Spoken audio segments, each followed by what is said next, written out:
commentaire de tout ce que j'ai eu comme expérience parfaite avec Dieu, jamais ça ne s'est fait dans le spectaculaire.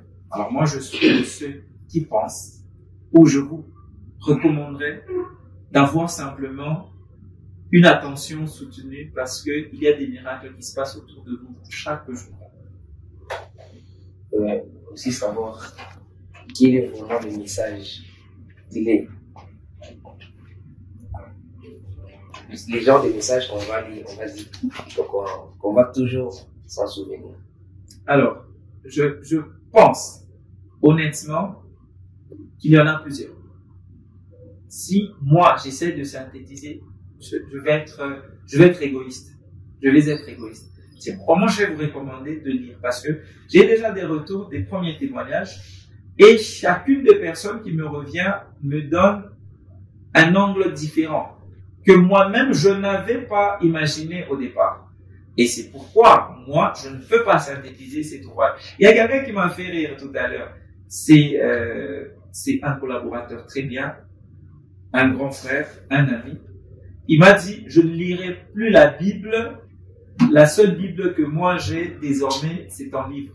Quand j'aurai des problèmes, c'est ce livre-là que je vais lire. Ça m'a choqué. Ça m'a fortement choqué.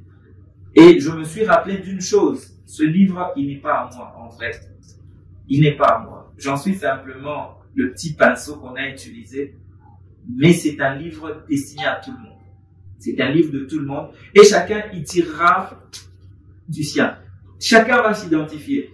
Je suis certain, je suis convaincu pertinemment que chacun y tirera sa leçon. Aujourd'hui, un éminent professeur reçoit mon exemplaire. Il était en train de le lire. Il s'arrête, il m'appelle. On a fait près de 25 minutes au téléphone. Il n'en revenait pas de tout ce que je racontais. Moi, je ne voyais pas la portée. Moi, j'étais en train de raconter. Mais lui, quand il a pris le livre, il m'a dit, Gauthier, tout ce que tu me dis là, c'est vrai. Donc, il ne pouvait pas, en tout cas, s'imaginer que ce que je raconte est vrai. Et moi-même, d'ailleurs, j'ai relu mon livre, je suis déjà là, 4e ou 5e fois. Vous savez, je ne sais pas si j'en suis l'auteur, mais bizarrement, il y a des choses que j'ai découvertes dans le livre comme ça. Quoi? Les livres, miracles en sont. Est-ce que les livres aussi ont un côté scientifique? Soit tout est spirituel. Le côté scientifique,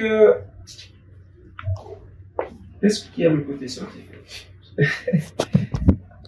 Le côté scientifique, c'est que moi, grâce à la foi, j'ai défié un rapport médical écrit, scellé, grâce à la foi.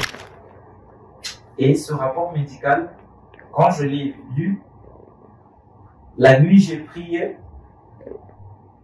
j'ai ouvert ma Bible à une page précise, j'ai lu, et ce que je lisais était une prophétie pour moi et moi seul. J'ai repris cette prophétie, je l'ai écrite. Elle est d'ailleurs dans le livre. Je l'ai écrite à main nue. Je vous montrerai le vrai manuscrit. Et le matin, le médecin n'en revenait pas. Il dit non, mais on doit faire ça. J'ai dit non. Moi, ce n'est pas ça qui se fera. Il me dit non, ça doit se faire. Je dis non, ce n'est pas ça parce que moi, je crois que ce n'est pas ça le problème. Et ce n'est pas ça non plus la solution.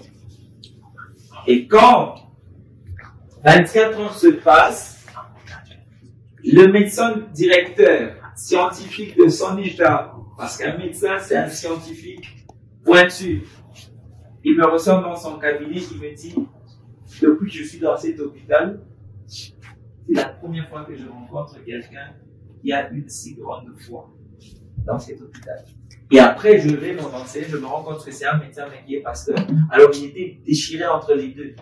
Il devait faire son travail, mais il avait compris que moi, j'avais défié tous ces éminents professeurs, médecins, docteurs, parce que moi, je n'avais aucune connaissance en médecine. Et quand ils m'ont dit des rapports un peu tortus, j'ai dit, ce n'est pas ça. Parce que moi, j'avais déjà ma prophétie. Donc, s'il y a un côté scientifique, oui, il y a un côté scientifique. J'ai suivi des soins de manière scrupuleuse. J'ai suivi des soins, j'ai suivi des traitements pour respecter la science. ou la médecine. Mais après, il y a la foi qui est un niveau, je pense, supérieur à la science. Ok, salut, moi c'est Gauthier. Moi c'est Alvin, je suis aussi communicateur. Voilà, la question que je voulais poser est de savoir, aujourd'hui, vous êtes un homme de Dieu. Pourquoi avez-vous songé de communiquer ces choses à travers un livre? Est-ce une passion ou une version divine? Homme de Dieu, waouh, ça me touche. Ça me fait dire merci. Amen, je pense qu'on va commencer le culte. Oui, on est tous hommes de Dieu. Par-delà tout, on est tous hommes de Dieu, on est ses créatures. Je sais que si son appel, en fait, personne ne peut échapper à l'appel de Dieu. Ça, c'est évident. Si il voudrait que je le serve en tant que pasteur ou pasteur, je ne pourrais plus résister. Moi, je vais faire ma petite part. Alors, l'écriture, je n'ai jamais personnellement eu une envie d'écrire. En tout cas, pas jusqu'en 2024. Du haut de ma trentaine révolue, je n'avais jamais eu cette passion. Mais j'étais coincé entre quatre murs, dans une chambre d'hôpital, une chambre VIP, l'ayant censé quelque chose, à ce qu'il a visité plusieurs fois. Et quand vous êtes là, vous êtes comme suspendu, vous êtes coupé du monde. Il y a des choses qui vous manquent. Il y a le stress. Il y a l'envie d'aller à l'extérieur, l'envie de vivre, mais vous êtes coincé. C'est alors que pendant que je fais ce cheminement-là, que je reçois comme un appel. Je recevais, en tout cas chaque nuit, des messages clairs, des visions en fait, des visions, des rêves, des songes. Et dans les visions, les rêves, les songes, je voyais des choses précises. Ce n'étaient pas des choses, par exemple, une nuit à l'hôpital, j'ai vu le coup d'état raté de Christian Malanga. C'est comme ça que je n'ai jamais oublié ce nom. Parce que je l'ai vu avec toute la bande là, avec des bandes rouges à la tête. 3 ou 4 jours après, ou 2-3 jours après, je n'avais pas de téléphone. Ma chambre avait une télé, mais qu'on n'utilisait pas. Mais quand, après, mon frère vient me montrer son téléphone, je regardais, je crois, quelque chose, la musique ou quelque chose, je tombe sur une vidéo de ce coup d'état raté. Parce que, après, tout le monde voulait savoir de quoi il était question. Et alors que j'ai senti comme un appel, j'ai contacté quelqu'un, j'ai dit non. On appelle d'abord telle personne. Puis celle, voilà. J'ai l'impression d'avoir vu ça. Alors, la première chose qu'on me dit, trouve-toi un bloc-notes, commence à écrire. Tout ce que tu ressens, tout ce que tu vois, tout ce que tu penses savoir, écris tout. Écris tes émotions, écris tout, décris tout. Alors, pendant que j'écrivais, finalement, j'ai commencé avec un petit bloc-notes comme celui-là, parce que moi, je pensais que c'était vraiment un petit jeu d'enfant. Finalement, c'est devenu régulier. 1 heure précise, tu reçois un message précis et clair sur toi, sur ta famille, sur tes amis, sur tes proches, et c'était comme ça. Alors, quand j'ai commencé à écrire, une fois, j'avais des conversations, en fait. J'ai jamais eu une conversation aussi rapprochée de Dieu que pendant cette période-là.